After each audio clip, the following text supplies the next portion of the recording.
The most visible aspect of yoga is the asana, the pose. And yet it is the invisible features of the pose that are perhaps the most important. But through close attention, we can perceive this so-called invisible side of the pose to bring much richer information, understanding, and intimacy with the pose into our practice. And this is our topic today, Starling-Cloud Perception. Poses, or asanas, are the most concretely visible part of yoga. Many people think that simply holding a posture that is commonly associated with yoga practice is all there is to doing yoga. Of course, the more one learns about this, the more narrow that concept seems. In fact, it can even be a dangerous concept. Let's get past that narrow idea and talk more about dimensions of the asana that we can consider when we're growing our practice. The first and most obvious one is how a pose looks to others. That is, its external appearance. We hope for it, like these trees standing around me, for it to be firm, steady, and graceful, and able to naturally endure in holding that posture for a spell of time. And this outward showing aspect of the pose is important. It helps a teacher to understand how we are animating the pose and how it might be adjusted to help us hold the pose in a more healthful manner. It also provides us with an ever-updating visual language that we can use to coordinate with ourselves our intentions for the pose and how we're actually holding it. But this is only one dimension of the asana. Equally important a dimension of the pose is the inner living structure of that pose, through which thought, breath, heart energy, and attention constantly moving, making the pose a living phenomenon. And as we learn yoga and as we practice it, I would argue throughout a lifetime, this inner language is something we need to learn to observe and something with which we can learn to participate to grow the health and authenticity of our yoga practice. So it is that we can hold a pose that to others looks very still and graceful, while within we can perceive practically countless events occurring as our attention and breath move through and scan through the body, through the structure of the pose. And this phenomenon of events happening throughout the pose, giving it life and movement within, even in the case of an external stillness, I like to call the Starling-Cloud of Perception. And in this Starling-Cloud of Perception, we use intuition to use the concepts we understand about yoga and how we might create a firm and steady and comfortable pose that is a pose that is both sukha and sthira, comfortable and steady. But those concepts, given to us in the forms of words and in some cases sentences such as now, our thought is moving in linear fashion. Starling-Cloud Perception can move in linear fashion, but it can move much more flexibly and much more quickly, but without rushing, simply at a speed that is natural to our inner thought. This type of intuition is a project that we can take on in our yoga. We can grow that intuition, growing Starling-Cloud Perception, by moving our awareness through every part of the pose while we breathe through and practice that pose. Now, before we go any deeper into this conversation, if you're not quite familiar with what a Starling-Cloud looks like, I've placed a link here in the video. I can't include video from it directly for copyright reasons, but please find this link and observe this marvelous phenomenon where up to thousands of birds can move in perfectly coordinated action within a wind or a sky. This is an excellent metaphor for the inner structure of our asanas. Let's look at why. Each individual starling is keenly aware of its immediate surrounding neighbors in such a way that within fractions of a second, it can modify its motion in flight gracefully, with agility and alertness, such that thousands of these birds can move in concert, forming mesmerizing shapes that teach us a form of agility and grace that we can then begin to intuitively mimic, at least in terms of how our concepts operate and how our interpretation operates as we scan through and pay attention to the body and the breath as it merges into the frame of our attention throughout our practice. So far, we've talked about three important aspects of poses. One is the external appearance of the pose. That external appearance gives us a lot of information that we can use to continue to shape and evolve and shape facets onto the pose itself using that visual data in a constantly refreshing cycle. A teacher can also use what that teacher sees to come over and help with verbal assists or perhaps with physical assists to help us get into an even more deep and comfortable and steady pose.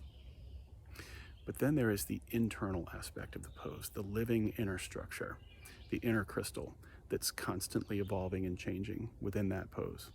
Here, even in a pose that is externally still, we might experience quite a lot of movement and change. And this gives us an important idea that we must remember. The pose is alive. Our practice is living.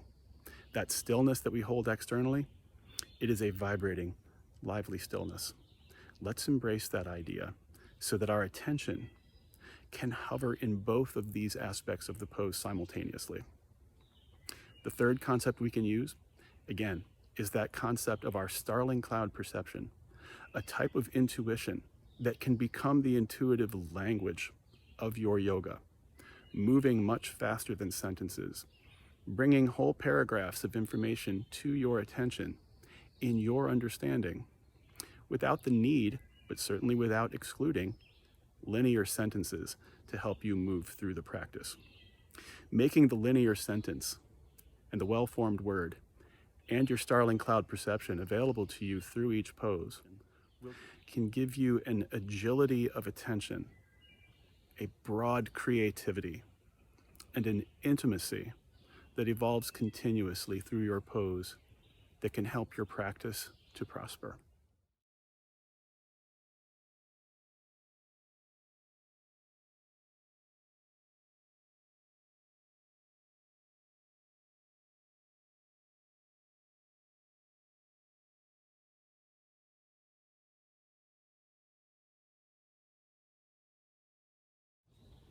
In conjunction with Starling-Cloud Perception, I'd like to talk about a couple more very important concepts that can help a person to honor the Starling-Cloud Perception and grow integrity and confidence and trust in one's practice.